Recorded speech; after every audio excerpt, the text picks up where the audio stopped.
Now I screwed it. But it's all good. Because isn't it about Frankie? It could be whatever you want it to be. How did Frankie influence you? Frankie got me to ollie. Straight up, man. Ollied my first trash can with Frankie at lunchtime at DP High many years ago. But that was a long time ago. I've been skating since I was 15 years old.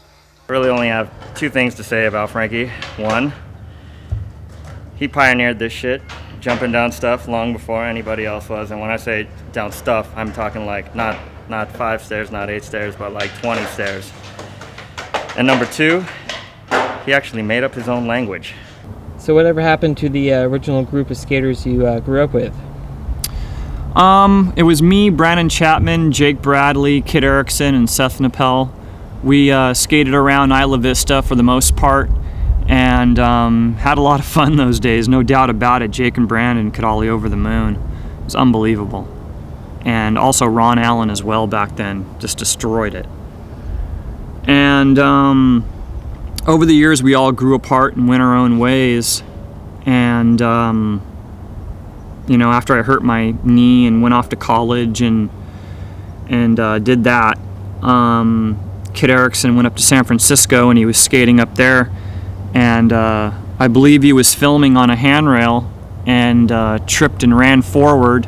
And knowing Kid, of course, he doesn't fall on the ground like everybody else. He just runs out of stuff. So I guess he tried to run out of a trick on a handrail and hit his head on a car bumper, and gave him a severe headache. I believe a concussion. And the next day, he was walking down some stairs and just felt lightheaded and fell down those stairs and hit his head on one of them. And about a day later, tragically passed away. After that, it was pretty devastating for me. A couple of years later, after Kit passed, his father had given me the last skateboard that he was riding. He told me that Kit would have wanted me to have it. And I just kept it in my room for a couple of years. And off and on, once or twice a year, I would try to go skateboard and my knee would just give out even after the surgery. So pretty well convinced it was over for me. And, just one day I thought to myself, wow, Kit would have wanted me to skate his board. And I went outside in front of my house and started skating. And it was amazing. My knee didn't hurt. And from that moment on, I just started skating again. It was about 2002. And had these golden ventures. And it was an amazing blessing for me. And I rode the skateboard till it was toast, and I still have it. And I rode the trucks until they were still toast, and then I kept those as well. And I'll always have that stuff with me. And I believe, Kit's looking down and smiling. Up. And this is David Broach photo. Oh, nice. Damn. So that was the other thing, man. I couldn't do mute grabs for the life of me. Not until I got older, until I could grab mute. I was so happy I could. The old Mutovich. Yeah, after I popped my hand and popped my finger, I was sitting there with like 3 fingers on, just like, come on, baby, bring it home. Just like brutal, dude. Dude, it's so painful.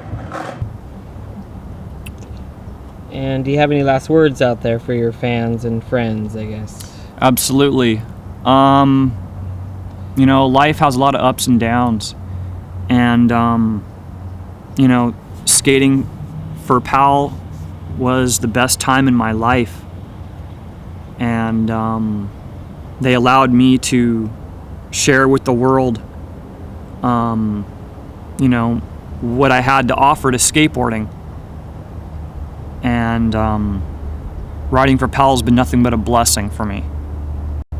And I've had my problems, of course, but it took me a while to come back.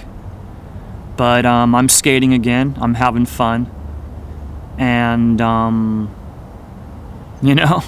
as I look back, I'm looking back with a big smile on my face as I skate off into the sunset. That's what it's about, man. Just going out and having fun. And that's what I remember about riding for Powell. What we're looking at now is we're looking at a couple of ledges, and instead of knobbing it up, they've went ahead and they've cut these nice little rivets into the wall. So you can only do a very small little grind, which puts you in a situation where, you know, getting on and doing a trick out is very difficult and not very fun. Back in the days, our ledges used to be completely flawless and perfect, and through time, things have changed. Because architects and stuff caught on, you think? Yeah, architects caught on, and it's part of the deal now with remodeling. Oh, you want to remodel, and we can also do like skate stopper stuff, and we're upping our ante. Great. All right, here's the old Frankenwax. Old Frankenwax, there it is. Yeah, old Here's some- Frankenwax. Old What you gonna Frankenwax. do? What you gonna do about some Frankenwax? Sick. Now we're gonna bring it over here, and we're gonna take Frankie on down the ledge. Smear his face there. We're gonna smear Frankie's face into the ledge because this is about all the practice he's gonna get on this ledge today. And what I'm hoping for is Sherwood's gonna get a sick line on this puppy is what I'm hoping for. Hope so too.